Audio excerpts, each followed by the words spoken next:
Hi students, 12th physics lesson 2ல் உங்கள் book பேக்கில் இருக்கக்கூடிய ஒரு 5 மார்க் கொஸ்டின். உங்கள் புக் பேக்கில் 5வது கொஸ்டினாக இருக்குது. கிர்ச்சாஃப் விதிகளை கூறி விளக்குக. ஆல்ரெடி நம்ம சேனலில் செகண்ட் லெசனுக்கு உண்டான எல்லா கொஸ்டினும் அப்லோட் பண்ணிட்டோம். ஃபர்ஸ்ட் லெசனுக்கு உண்டான எல்லா கொஸ்டினும் அப்லோட் பண்ணிட்டோம். அதை பார்க்கணும்னு வச்சிங்க அப்படின்னா பிளேலிஸ்ட்டில் 12th physics lesson 1 and lesson 2 அப்படின்னு பிளேலிஸ்ட் இருக்குது. இல்லாட்டா டிஸ்கிரிப்ஷன் பாக்ஸில் லிங்க் கொடுத்துருக்கேன், அதில் போய் பார்த்துக்கோங்க. ஓகே ஸ்டூடெண்ட்ஸ், முதல் விதி என்ன சொல்லுது அப்படின்னா, எந்த ஒரு சந்தியிலும் சந்திக்கின்ற மின்னோட்டங்களின் குறியியல் கூட்டுத்தொகை சுழியாகும். அதாவது இந்த இருக்கா, இதுதான் என்னது அப்படின்னா சந்தி. என்ன சந்தி எடுத்துருக்கோம் அப்படின்னா ஏங்கிற சந்தி படத்துல கொடுத்துருக்காங்க.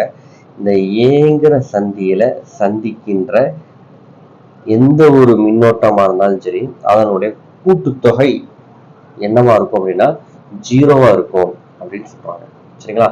இந்த I1, I2, I3, I4, I5 எல்லாத்தையும் கூட்டினீங்க அப்படின்னா அதனுடைய கூட்டுத்தொகை 0வா இருக்கும் அப்படின்னு சொல்லியிருக்காங்க. அடுத்து பாருங்க, மின்திகளில் உள்ள மின்னோட்டங்களின் அழிவின்மை விதியின் அடிப்படையில் இது அமைந்துள்ளது. சரிங்களா? இது எந்த விதிப்படையில இந்த விதி முதல் விதி செயல்படுது அப்படின்னு பாத்தீங்க அப்படின்னா மின்னூட்டங்களின் அழிவின்மை விதி அடிப்படையில செயல்படுது. சரி, இப்ப எதுக்கு பிளஸ் குறியீடு போடணும், எதுக்கு மைனஸ் குறியீடு போடணும் அப்படின்னு நினைச்சு போறோம் அப்படின்னா பார்க்க போறோம். சந்தியை நோக்கி செல்லும் மின்னோட்டம் நேர்குறி. அதாவது இதான் சந்தியா, ஏங்கிற சந்தியா, இந்த ஆரமா இருப்பாங்க. சந்தியை நோக்கி எது வருதோ அது நேர்குறி பெறும். எதெல்லாம் சந்தியை விட்டு வெளியே போகுது, இப்ப பாருங்க இந்த I3 பாருங்க சந்தியை விட்டு வெளியேற மார்க் இருக்கும். I4 பாருங்க வெளியேற மார்க் இருக்கும். I5 பாருங்க வெளியேற மார்க் இருக்கா. அப்ப எதெல்லாம் சந்தியை விட்டு வெளியேறும் போது அந்த மின்னோட்டம் என்ன குறிப்பெறும் அப்படின்னா எதிர்குறி பெறும். சரிங்களா? ஓகே தானே? ஃபர்ஸ்ட் கண்டிஷன் என்னது, எல்லாத்தையும் கூட்டிங்கன்னா ஒரு கூட்டுத்தொகை என்னவா இருக்கும், 0வா இருக்கும். சந்தியை நோக்கி போச்சுன்னா நேர்குறி, சந்தியை விட்டு வெளியே போச்சுன்னா என்ன குறி, எதிர்குறி. அப்ப I1ம் I2ம் சந்தியை நோக்கி வருது, ஸோ பிளஸ் எழுதியிருக்கேன். I3, I4, I5 இது ஏங்கிற சந்தியை விட்டு எங்க வருது அப்படின்னா வெளியே வருது. ஸோ வெளியே வரதுனால என்ன போட்டிருக்கேன், மைனஸ் போட்டிருக்கேன். சரிங்களா? இந்த மைனஸ் குறியீடு ஈக்குவல்ட்டுக்கு இந்த பக்கம் வரும்போது எதா மாறும், பிளஸ்ஸா மாறிடுமா. அதான் என்ன போட்டிருக்கோம், minus I3 plus I3 minus I4 ஈக்குவல்ட்டுக்கு வரும்போது plus I4 minus I5 equal to இந்த பக்கம் வரும்போது பிளஸ் I5. சரிங்களா? இதான் முதல் விதி. இப்போ ரெண்டாம் விதியை நம்ம என்ன சொல்றோம் அப்படின்னா மின்னழுத்த வேறுபாடு விதின்னு சொல்லலாம், இல்லாட்டா சுற்று விதி அப்படின்னு கூட நம்ம என்ன செய்யலாம் அப்படின்னா சொல்லலாம். இதுல என்ன சொல்றாங்க அப்படின்னு பாத்தீங்கன்னா, அதாவது விதிதான் ரொம்ப முக்கியம். சரிங்களா? எந்த ஒரு மூடிய சுற்றின் ஒவ்வொரு பகுதியிலும் உள்ள மின்னோட்டம் மற்றும் மின்தடை ஆக்கிகளின் பெருக்கல் பலன் குறியீடுகளின் கூட்டுத்தொகை.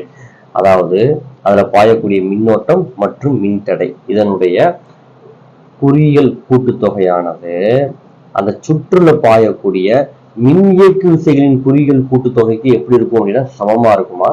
இதான் என்ன அப்படின்னா ரெண்டாவது விதி. இதுக்கு நமக்கு படம் ஒரு 4 படம் உங்களுக்கு புக் பேக்ல கொடுத்துருப்பாங்க. இந்த 4ஐயுமே நீங்க என்ன செய்யணும் அப்படின்னா வரையணும். சரிங்களா? இது ஒரு ஹிண்ட் கொடுத்துருவாங்க பாருங்க. நாம் செல்லும் திசைக்கு எதிர் திசையில் மின்னோட்டம் சென்றுச்சு அப்படின்னா அது என்ன குறி அப்படின்னா நேர்குறி. மின்னோட்டம் போகக்கூடிய பாதையிலேயே நம்ம போனோம் அப்படின்னா அங்க என்ன குறி வரும் அப்படின்னா நேர்குறி வரும். சரிங்களா? இதை ஞாபகத்துல வச்சுக்கோங்க. ஃபர்ஸ்ட் பாருங்க, நம்மளும் இங்கதான் இருக்கோம். நம்மளும் ஏல இருந்து ஆரம்பிச்சு பிக்கு தான் போறோம். மின்னோட்டமும் ஏல இருந்து ஆரம்பிச்சு பிக்கு தான் போக போகுது. அப்போ நம்ம என்ன செய்வோம் அப்படின்னா நமக்கு வரக்கூடிய விடையில நம்ம என்ன சேர்ப்போம் அப்படின்னா பிளஸ் சேர்ப்போம். சரிங்களா? ஐங்கிற மின்னோட்டம் போகுது, அதுல என்னது ஆறுங்கிற மின்தடை இருக்கு. So V = plus IR. இப்ப பாருங்க, பியில இருந்து ஏக்கு செல்லும்போது நம்ம எங்க இருந்து போறோம், பியில இருந்து ஏக்கு நம்ம போறோம். ஆனா மின்னோட்டம் எங்க இருந்து எங்க போகுது, ஆற மாதிரி எங்க போறோம்னு போட்டிருக்கோங்க, ஏல இருந்து பிக்கு போகுது. அப்போ ரெண்டுமே என்ன டைரக்ஷன் செயல்படுது, ஆப்போசிட் டைரக்ஷன் செயல்படுதா. அதனாலதான் என்ன போட்டிருக்கோம் அப்படின்னா மைனஸ் போட்டிருக்கோம். சரிங்களா? அடுத்தது பாருங்க, நம்ம எங்க இருந்து எங்க போறோம்னு பாருங்க, ஏல இருந்து எங்க போறோம், நம்ம பிக்கு போறோம். மைனஸ் டு பிளஸ் போச்சுன்னா நேர்குறி. சரியா? நம்ம போறதுல மைனஸ் டு பிளஸ், ஏல இருந்து பிக்கு தானே போறோம். அப்போ ஏ பக்கத்துலதான் என்ன இருக்கு, மைனஸ் இருக்கு, பி பக்கத்துல பிளஸ் இருக்கு. அப்ப ஏல இருந்து பி போனோம், அதாவது மைனஸ்ல இருந்து பிளஸுக்கு போனோம் அப்படின்னா நம்ம என்ன போடுவோம் அப்படின்னா பிளஸ் குறியீடு போவோம். இப்ப இங்க 4வது படத்துல பாருங்க, நம்ம எங்க இருந்து போறோம், பில இருந்து ஏக்கு போறோம். இப்ப பில இருந்து ஏக்கு போகும்போது பில என்ன போயிட்டு இருக்கு, பிளஸ்ல இருந்து எங்க போறோம், மைனஸுக்கு போறோம். பிளஸ்ல இருந்து மைனஸுக்கு போச்சோம் அப்படின்னா என்ன குறியீடு போடணும் அப்படின்னா மைனஸ் குறியீடு என்ன செய்யணும் அப்படின்னா போடணும். ஓகேங்களா? ரொம்ப ஒரு ஈஸியானதா, விதியை மனப்பாடம் பண்ணீங்க அப்படின்னா தாராளமா ஃபுல் மார்க் என்ன செய்யலாம் அப்படின்னா ஸ்கோர் பண்ணிடலாம். ஓகே ஸ்டூடெண்ட்ஸ், இந்த கொஸ்டின் உங்களுக்கு புரிஞ்சிருக்கும் நம்புறேன். புரிஞ்சிருந்துச்சுன்னா வீடியோக்கு லைக் பண்ணுங்க, நம்ம சேனல் உங்க நண்பர்களுக்கும் ஷேர் பண்ணுங்க. ஏதாவது டவுட்னா கமெண்ட் பண்ணுங்க. தேங்க்யூ ஃபார் வாட்சிங் ஸ்டூடெண்ட்ஸ்.